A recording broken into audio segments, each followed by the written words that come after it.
시청자 여러분 안녕하십니까? 여도은입니다. 네, 안녕하세요. 최인입니다. 네, 머니 네버 슬립 시작하도록 하겠습니다. 밤사이 지수는 다시 한번 반락을 했습니다. 하루 오르면 하루 떨어지고 또 하루 떨어지면 그 다음날 반등하면서 계속해서 지수는 변동성 구간에 놓여 있는데요. 그 가운데 이제 엔비디아 실적이 드디어 공개가 됐습니다. 6시가 되기 바로 직전에 공개가 됐고요. 그리고 시장은 애프터마켓에서 엔비디아 실적과 그리고 그 주가를 보면서 지금 다들 또 깊은 한숨을 쉬고 계실 것 같습니다. 일단은 마감 상황부터 한번 정리를 해드리도록 하겠습니다. S&P 500 지수 0.6% 하락하면서 5,592선 마감이 됐고요. 나스닥 지수는 M7 종목들 전체적으로 하락하면서 더 빠졌습니다. 1%대 하락한 17,556선 그리고 다우존스 지수도 0.4% 가까이 하락하면서 41,091선까지 밀렸습니다. 네, 전 세계가 주목을 했던 엔비디아 2분기 실적이 발표가 됐습니다. 2분기 매출액이 300억 4천만 달러가 나오면서 전년 동기 대비해서 122%가 증가가 됐습니다. 시장의 전망치 287억 달러를 훌쩍 더 뛰어넘었는데 눈높이를 못 채웠던 탓일까요? 애프터마켓에서 8%가량의 급락이 나왔습니다. UBS 투자은행 안에서 우리의 전망치는 330억에서 340억 달러였다라고 말을 하면서 기대에 미치지 못했다라는 평가를 장 후에 좀 받아가는 모양새였었고요. 정말 큰 노이즈였었던 건 이 블랙웰 생산이 4분기부터 시작이 될 텐데 그 생산을 위해서는 몇 가지 변경 사항이 필요하다라고 언급이 되면서 주가가 2%의 하락으로 마무리가 됐었고 애프터마켓에서 급락세가 연출이 됐습니다. 자, 버크셔 해서웨이 특징주로 살펴보도록 하겠습니다. 시가총액 1조 달러가 돌파가 됐다라는 소식이 전해졌는데 빅테크 기업을 제외하고 나서는 이렇게 시총 1조 달러 클럽에 진입을 한 것 버크셔 해서웨이가 최초라고 합니다. 네. 올해 들어서만 무려 한 28%가 넘게 올랐다고 하는데 S&P 지수 한 18% 올라가는 동안에 굉장히 아웃퍼폼했다 이렇게 좀 보실 수가 있겠고요. 네. 그런데 최근에 최애 은행주였었던 뱅크 오브 아메리카의 주식을 계속해서 매각을 하고 있습니다. 지난 26일부터 3거래일 동안에도 2,470만 주를 매각했다라는 공시가 전해졌었고요. 버크셔 해서웨이 계속해서 지난달 중순부터 현재까지 이 뱅크 오브 아메리카의 주식을 처분하고 있습니다. 총 54억 달러에 달한다고 하는데 일각에서는 이 경기 침체에 미리 대비하고 나선 게 아니냐라는 그 우려의 목소리도 나와주고 있는 상황입니다. 자, 국제유가 보실게요. 국제유가가 변동이 정말 크죠. 간밤에 다시 한번 떨어졌습니다. 1%의 하락이 나왔고요. 리비아 공급 차질 우려를 대부분 상쇄했다라는 평가가 나와주고 있습니다. WTI 10월 인도불 선물로 봤을 때 전장 대비해서 1.34% 하락을 하면서 74.52달러를 기록을 했고요. 브렌트유도 1%가 넘게 밀려 내려가면서 78.65달러에서 장 마쳤습니다. 이렇게 네. 세 가지 포인트 짚어봤습니다. 전체 맵을 한번 보도록 하겠습니다. 앞서서 나스닥 지수의 하락을 말씀드렸습니다. 그러면서 M7 종목들이 빠졌다라고 말씀드렸는데요. 보시는 것처럼 엔비디아를 비롯한 반도체, 서비스, 소프트웨어 관련한 종목들 그리고 부품주 할 것 없이 일제히 빨간불이 들어왔습니다. 어제와는 정말 상반된 분위기죠. 엔비디아는 본장에서도 2%대 하락했고요. 엔비디아뿐만 아니라 AMD의 주가도 3% 가까이 그리고 마이크론의 주가도 3%대 하락했습니다. 마이크론의 주가가 최근에 계속해서 하락을 하고 있는데 내용을 보면은 그 휴대전화 관련한 칩 생산에 대해서 좀 부진이 계속해서 나타나면서 여기에 대한 마이크론의 주가의 하락이 연이어 나타나고 있고요. 인텔의 주가도 2%대 하락했고 그리고 퀄컴도 1.2% 하락했습니다. 마이크로소프트 그리고 애플의 주가도 일제히 하락세를 보였고요. 구글 1%, 메타의 주가도 0.45%, 아마존도 1.34% 빠졌고요. 테슬라를 비롯한 자동차 주들도 모두 부진했습니다. 테슬라 1.65% 하락, 그리고 포드와 GM의 주가도 일제히 하락했고 밤사이에도 스타벅스가 그동안의 고점 경신 계속해서 이어나갔는데 3%대 조정을 보였습니다. 연고점을 거의 회복한 그런 주가의 상승이 보였는데요. 밤사이 사이에는 주가가 3% 중반대 하락을 보였고요. 필수 소비자 안에서는 코스트코의 주가가 유독 빨간불이 짙죠. 2% 넘는 하락세를 보였습니다. 국제유가 하락 가운데 사실 이 유가 관련해서 정유주들은 큰 폭은 아니지만 조정을 좀 보이는 모습들이 연출이 됐고요. 그리고 지금 이 바로 옆에 넘어가면은 소비단에 있어서 오늘 다양한 기업들의 실적이 발표가 됐습니다. 어제는 노드스트롬의 실적이 발표가 됐는데 워낙에 고가를 판매하는 기업이라서 견적이 잘 유지됐다라는데 고가뿐만 아니라 이제는 저가라고 부르긴 좀 그렇고요. 고가를 좀 할인 판매하는 아울렛 쪽에 있어서의 매출이 받쳐주고 있다라고 하면서 주가가 밤사이에도 올랐고 다양한 소비 관련한 기업들 뭐 베스앤바디웍스 그리고 그 약간 필수 소비자라기보다는 이미 소비재단에 있어서 관련한 종목들은 실적이 좀 부진했고 주가가 크게는 두 자릿수 이상의 하락세를 보였습니다. 그 가운데 나이키의 주가도 3%대 하락했고요. 그리고 LVS 주가도 역시나 하락을 했습니다. 리바이스 관련한 기업이죠. 자, 그리고 헬스케어 쪽으로 넘어오도록 하겠습니다. 일라일리는 좀 쉬어갔지만 다른 쪽에 있어서는 초록불이 좀 눈에 띄시죠. 존슨앤존슨, 머크, 암잔이 소폭 올랐고요. 그리고 길리어드 사이언스의 주가가 2% 넘는 강한 상승이 보였습니다. 자, 그리고 이제 버크셔 해서웨이 여기는 B주가 나와 있는데요. A주 기준으로 드디어 1조 달러 시총 1조 달러 클럽에 가입을 했다라는 소식이 전해졌죠. 장중에 1조 달러를 넘어서고 그 다음에 살짝 상승폭이 둔화가 됐지만 그래도 상승을 이어가는 모습이었고요. 지분 계속해서 팔고 있다고 내용 전해지고 있는 뱅크 오브 아메리카 밤사이에는 지분 매각 소식이 들려왔음에도 불구하고 상승세 이어가면서 0.7% 올랐습니다. 자, 그럼 특징적인 종목들 한번 짚어볼까요? 네, 첫 번째로는 애플 살펴보겠습니다. 애플 100여 명의 감축 소식, 감원 소식을 알려왔습니다. 애플이 성장 동력으로 꼽아왔었던 디지털 서비스 그룹 부분에서 약 100명의 감원이 있었다라는 소식이 전해졌고요. 최근 몇 년 동안 애플 안에서 성장을 끌고 갔었기 때문에 굉장히 이례적이다라는 평가가 나와주고 있는 상황입니다. 10년 전에는 회사 매출의 한 10% 미만이었다고 하고요. 그리고 작년 기준으로 봤을 때는 매출의 22%를 차지를 했다고 하는데 애플은 올해 들어서만 벌써 4차례 인력을 감축한 상황입니다. 올해 초에는 자율주행차 애플카 팀을 해체를 한 차례 했었죠. 그리고 마이크로 LED 디스플레이 개발팀을 해체하기로 결정을 하면서 벌써 올해 수백 명의 그 감축 소식이 전해졌습니다. 간밤 애플은 그래도 뉴욕 증시 흔들림 속에서도 잘 버텨줬습니다. 0.6%의 하락으로 226달러에서 종가 만들어졌습니다. 자, 두 번째로는 슈퍼마이크로 컴퓨터 살펴볼게요. 어제도 특징주로 살펴봤었는데 회계 조작 관련해서 이슈가 하나 터졌었죠. 그런데 좀 더 그 이슈가 짙어져가는 모양새 그려가고 있습니다. 슈퍼마이크로 컴퓨터가 간밤 실적을 돌연 그 공개하기로 했던 그 날짜 대비해서 좀 연기를 하는 모습이었습니다. 장 시작 전에 사측이 연차 보고서 제출을 연기한다라고 목소리를 밝힌 건데 이 소식에 AI 반도체 쪽으로 이제 다시금 폭락이 이어지지 않을까라는 그 우려의 시각도 커져가고 있는 상황입니다. 슈퍼마이크로 컴퓨터가 정규장에서 20% 가까이 급락을 했었고요. 애프터마켓에서도 3%가량의 추가 하락 보여주고 있습니다. 443달러에서 장문 닫았습니다. 자, 세 번째로는 세일즈포스 살펴볼게요. 미국의 소프트웨어 업체 세일즈포스 실적이 나왔습니다. 2분기 실적 발표가 됐는데 주당 순이익이 2.56달러가 나오면서 전망치 대비해서 높았습니다. 전망치가 한 2.35달러였기 때문에 이를 상회했다라는 평가 받아가고 있고요. 매출도 기대 이상이었습니다. CFO가 사임까지 밝히면서 앞으로 그 경영에 대해서는 좀 계속 지켜봐야 된다라는 목소리가 나오는데요. 애프터마켓에서 주가 올라가고 있습니다. 정규장에서는 2% 하락으로 260선을 이탈한 채 마무리가 됐고요. 시간 외에서 올라가고 있다는 부분 체크됩니다. 자, 마지막으로는 크라우드 스트라이크 살펴볼게요. 미국의 보안 기업이죠. 3분기 실적이 나왔습니다. 주당 순이익이 1.04달러가 나오면서 예상치 0.97을 상회하는 흐름을 보여줬고요. 매출도 전망 이상이었습니다. 최근 웰스파고에서 크라우드 스트라이크의 비중 확대를 재확인한 바 있었고요. 지난 7월에 글로벌리하게 그 IT 관련해서 장애가 있었지만 여전히 보안을 위한 최고 솔루션인 크라우드 스트라이크다라고 평가를 하면서 목표 주가 350달러를 제시를 했습니다.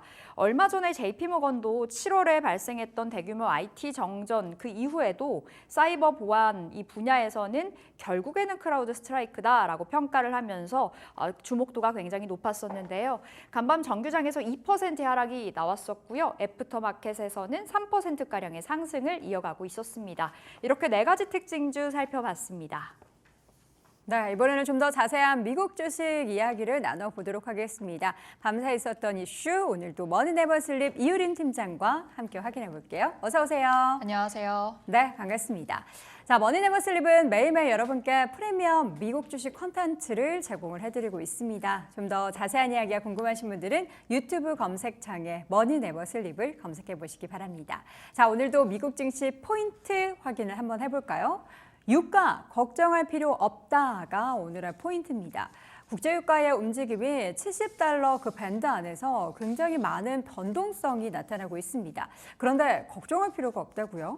네, 유가에 대해서는 그 상승폭이 제한적일 거라고 보여지고 있는데요.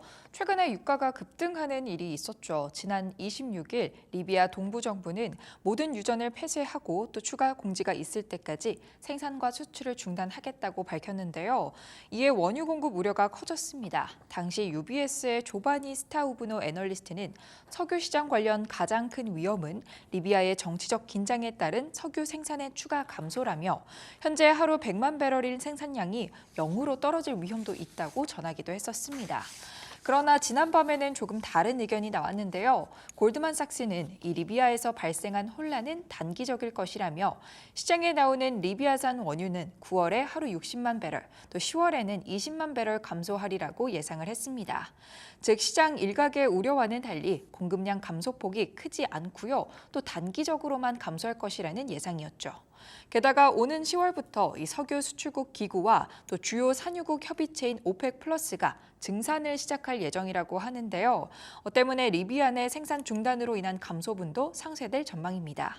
리비아의 원유 생산 중단이 미치는 영향이 제한적일 거라는 전망이 나오고 또 이런 시각에 시장이 힘을 얻으면서 급등했던 유가는 안정을 되찾는 모습을 보였습니다. 3% 넘게 급등했던 유가는요. 이 거래일 만에 급등분을 모두 반납했습니다.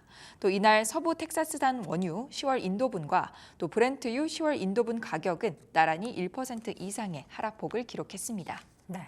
유가 부분이 튀어오르면은 사실 우리가 좀 우려하는 인플레이션이 다시 한번 또 위로 치솟는 것이 아닌가라는 우려할 만한데요. 다시 한번 유가의 안정세 관련한 소식이 전해지면서 앞으로도 유가 관련해서는 불안감이 자극되지 않았으면 좋겠습니다. 자, 이어서는 한입뉴스 네 가지 오늘도 확인을 해보겠습니다. 첫 번째 한입뉴스는 오픈AI 소식입니다. 1000억 달러 고지 넘본다라는 헤드라인인데요. 오픈AI가 수십억 달러의 자금 조달 계획을 밝혔습니다. 제가 기억하는 게 맞다면 올 초였나요? 그 오픈AI의 샘 얼트만이 전 세계를 돌면서 이 투자를 유치한다라는 얘기가 있었는데 계속해서 자금 조달하고 있었군요. 펀드를 진행할 시에 밸류에이션은 약 1000억 달러를 예상을 하고 있고요. 지난해 860억 달러를 평가를 받았기 때문에 과연 이 헥토콘 기업이 될까가 주목이 되고 있습니다. 오픈AI 소식 확인해 볼까요? 네, 오픈AI가 수십억 달러 규모의 신규 자금 조달을 계획하고 있습니다. 스라이브 캐피탈이 주도하는 이번 펀딩 라운드가 진행이 된다면 오픈AI의 밸류에이션이 1000억 달러 이상이 될 것이라는 이런 전망이 나오고 있는데요. 오픈AI의 기업 가치는 지난해 1월 860억 달러 수준으로 평가를 받았었습니다. 유니콘 또 데카콘을 넘어서 이제는 헥토콘 기업으로의 도약을 넘보는 오픈AI라고 정리해 볼 수 있겠습니다. 네. 자, 이어서는 우주 로켓 발사 소식을 두 번째 아닌 뉴스로 확인을 해보겠습니다. 당분간 발사 금지야. 안 좋은 얘기군요. 미국 연방항공청이 스페이스X의 로켓 발사를 금지한다라는 조치를 내렸다고 하죠. 팔컨 9 로켓을 플로리다 위성 발사는 성공을 했는데 착륙 진행 단계에서 화재나 또 추락 사고가 있었다라고 소식이 전해졌습니다. 자세한 이야기 들려주시죠. 네, 미국 연방항공청이 이 스페이스X의 팔컨 팰컨 9 로켓이 임무 중 착륙에 실패하자 발사 금지 조치를 내렸습니다. 팰컨 9 로켓은 플로리다에서 스타링크 인터넷 위성을 발사하는 임무를 수행했었는데요. 위성 발사는 성공적이었지만 1단 부스터가 바다에 있는 드론쉽에 착륙하려다 불타며 바다에 추락하는 사고가 벌어졌었습니다. FAA는 착륙 실패가 공공 안전에 영향을 미칠 수 있는 만큼 조사에 착수하겠다고 입장을 밝혔습니다. 네, 세 번째 한입뉴스 이어서 버크셔 서웨이 소식입니다. 확인해 볼까요? 버크셔 서웨이가 드디어 시총 1조 달러 클럽에 가입을 하게 됐습니다. 시장 가치가 1조 달러를 돌파했다는 소식이 밤사이 전해졌는데요. 올 상반기 이익이 전년 대비 26% 증가하면서 사실 이번에 실적도 좋죠. 그러나 지금 시장에서는 버크셔 서웨이가 가지고 있는 애플이나 뱅크 오브 아메리카에 계속해서 지분을 매도하고 있는 부분이 좀 우려하는데요. 이로써 버크셔 서웨이는 2,700억 달러가 넘는 현금을 보유하고 있다라고 합니다. 내용 확인해 볼까요? 네, 워런 버핏이 이끄는 지주회사죠. 버크셔 해서웨이의 시장 가치가 처음으로 1조 달러를 넘어섰습니다.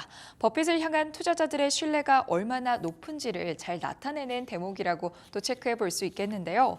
버크셔 해서웨이는 올해 상반기 동안에 228억 달러 수준의 이익을 기록했습니다.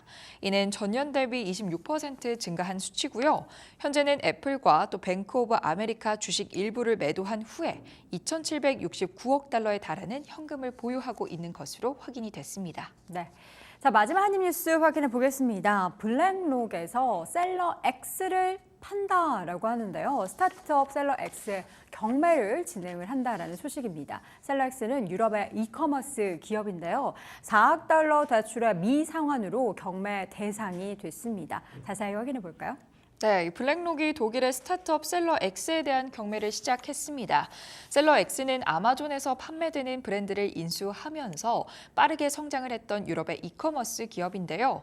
2021년 블랙록과 또 빅토리 파크 캐피털로부터 4억 달러 수준의 대출을 받았으나 이를 상환하지 못하면서 결국 경매 대상이 된 것입니다. 셀러 X의 공동 창업자들은 회사를 떠날 것이라는 계획도 알렸습니다. 네. 자, 이렇게 한입뉴스 4가지 소식 확인해 봤고요. 이번에는 좀 더 자세한 종목 뉴스 확인해 보겠습니다. 엔비디아 이야기를 오늘 안 할 수가 없습니다. 아마 오늘 하루 종일 엔비디아 소식 들으실 텐데 실적이 공개가 됐습니다. 일단 내용들을 보면은 예상치를 상회했죠. 네, 맞습니다. 오늘 하루 엔비디아가 시장의 모든 이슈를 삼켰다라고도 표현을 할 수 그쵸. 있을 것 같은데요. 자세하게 회계연도 2분기 실적 살펴보도록 하겠습니다. 분기 매출은 300억 4천만 달러로 전년 동기 대비해서 122.4%나 증가하는 모습 보였습니다. 또 영업이익 역시도 전년 동기보다 174.15% 급증했는데요. 희석주당 순이익은 0.68달러로 나타났습니다. 매우 좋은 성적표를 들고 온 엔비디아다라고 정리를 해볼 수 있을 것 같은데요. 월스트리트의 예상도 넘는 수치였습니다. 3분기 가이던스도 확인을 해보면요. 엔비디아는 3분기에 325억 달러의 매출을 가이던스로 제시를 했습니다. 이는 2분기 매출보다 8.19% 증가한 수치라고 또 확인을 해볼 수 있겠습니다. 네, 사업 부문별로 좀 보도록 하겠습니다. 그동안의 실적에 계속해서 높은 증가세를 이끌었던 게 데이터 센터였는데 어떻게 이번에도 데이터 센터 쪽이 좀 좋았나요? 네, 맞습니다. 이 엔비디아의 압도적인 매출 성장을 이끌어낸 사업은 이번에도 역시 데이터 센터였는데요. 데이터 센터 부문 분기 매출은 263억 달러로 전년 동기 대비해서 154% 증가했습니다. 엔비디아의 젠슨 황 CEO는 호퍼 수요는 여전히 강세를 보이고 있고 블랙웰에 대한 기대감은 매우 높다고 전했습니다. 호퍼 아키텍처를 기반으로 한 H100 GPU인데요. 바로 이 H100이 데이터 센터에 쓰이는 칩이라고 이해를 하실 수 있겠습니다. 그리고 블랙웰 아키텍처가 호퍼의 후속작이며 더 높은 성능과 효율을 제공할 것이라고 기대를 받고 있습니다. 젠슨 황은요, 블랙웰 샘플이 파트너와 고객에게 배송되고 있다고 밝혔습니다. 블랙웰의 출시 준비가 잘 되어가고 있음을 또 한 번 전했는데 이 블랙웰은 4분기 출시가 될 것으로 보이고 있습니다. 엔비디아는 이 제품에서 수십억 달러의 추가 매출이 발생할 것이라고 또 기대를 하고 있는 부분이기도 합니다. 다른 사업 부문도 함께 체크를 해보면요. 게이밍 및 PC 부문 분기 매출은 전년 동기 대비 16% 증가하면서 29억 달러를 기록했습니다. 엔비디아 계속해서 강한 실적의 모습 보여줄지 기대해 보겠습니다. 네, 애프터마켓에서의 움직임들이 사실 좋지 않죠. 좀 큰 폭의 하락을 보이고 있네요. 네, 맞습니다. 엔비디아의 주가는 2.1% 하락하면서 정규장을 마쳤는데요. 장 마감 이후에 실적 발표가 이뤄지자 이 좋은 실적에도 불구하고 주가는 애프터마켓에서 하락하는 모습 보였습니다. 그만큼 투자자들의 엔비디아에 대한 기대감이 컸다라고 예측해 볼 수 있겠습니다. 네, 실질적인 실적 내용도 중요했지만 앞으로의 실적의 플러스 알파가 될 블랙웰의 매출이 언제부터 발생할 수 있을지에 대해서 시장은 3분기를 좀 기대를 했지만 이게 4분기부터일 것이다. 수십억 달러가 4분기부터 발생될 것이다라는 얘기가 아무래도 가장 큰 좀 발목을 잡는 요인이 되고 있는 것 같습니다. 첫 번째 엔비디아 소식 확인해봤고요. 이어서 소비 관련한 기업 가운데 사실 미국인들이 굉장히 또 좋아하는 캐주얼한 브랜드죠. 아베크롬비앤피치의 매출이 엄청나게 증가했네요. 네, 맞습니다. 이 강력한 주가 퍼포먼스를 보이고 있는 아베크롬비앤피치가 2분기 실적을 발표했습니다. 꽤나 좋은 성적표를 받았는데요. 2분기 매출은 11억 3,397만 달러로 전년 동기 대비 21.24% 증가를 했습니다. 수익성 지표도 함께 살펴보면요. 영업이익은 1억 7,563만 달러를 나타냈는데요. 이는 15.5%의 영업이익률을 기록했다는 걸 의미합니다. 또 전년 동기의 영업이익률은 9.6%였는데 함께 비교해서 체크해 보시면 좋을 것 같고요. 단순히 전년보다 실적이 좋아진 것뿐만은 아닙니다. 이 월스트리트의 기대보다도 좋은 지표를 냈기 때문이었는데요. LSEG가 집계한 애널리스트들의 평균 전망 매출과 또 주당 순이익은 각각 11억 달러와 2.22 달러였습니다. 매출과 주당 순이익 모두 기대를 웃돈 셈이라고 또 체크를 해볼 수 있겠고요. 아베크롬비앤피치의 성장을 이끄는 지역은 여전히 북미라고 확인할 수 있겠습니다. 북미 매출은 전년 동기 대비해서 23% 증가하면서 9억 122만 달러를 기록했는데 유럽과 중동, 아프리카를 아우르는 EMEA 시장과 아시아 태평양 시장에서의 분기 매출은 각각 16%와 3% 증가했습니다.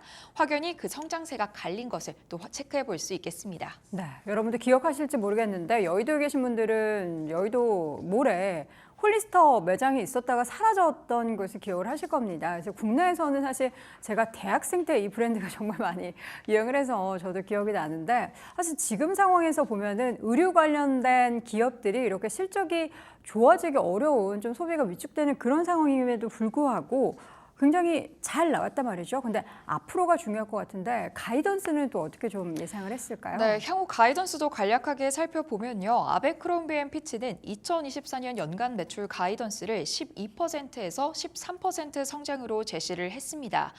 기존 매출 가이던스인 10% 성장에서 조금은 상향 조정한 수치라고 확인할 수 있을 텐데 또 12%라는 수치는 애널리스트가 기대했던 것과도 유사한 수치이기도 합니다. 영업이익률 역시 14%에서 15%를 내다보고 있는데요. 이 역시 기존 전망치인 14%보다는 조금 상향된 수치라고 체크해 볼 수 있겠습니다. 네, 주가도 좀 좋았겠네요. 네, 주가 흐름도 간략하게 체크해 보겠습니다. 16.99% 급락하면서 아쉽게도 주가는 138달러 선에서 장을 마감했는데요. 네. 최근 1년 동안은 무려 180% 가까이 상승하면서 굉장히 좋은 흐름 보여주고 있습니다. 네, 좋았기 때문에 오늘 급락을 했다. 약간 미국 시장은 합리적인데 아베크롬비앤피치에 대해서는 좀 의외의 주가 퍼포먼스가 나타났습니다. 자, 이렇게 해서 오늘 실적 내용까지 확인해봤고요. 머니네버슬립 이유림 팀장 함께했습니다. 고맙습니다. 네, 머니네버슬립 매일매일 여러분께 프리미엄 미국 주식 컨텐츠를 제공해 드리고 있습니다. 좀 더 자세한 이야기가 궁금하신 분들은 유튜브 검색창에서 머니네버슬립을 검색해 보시기 바랍니다.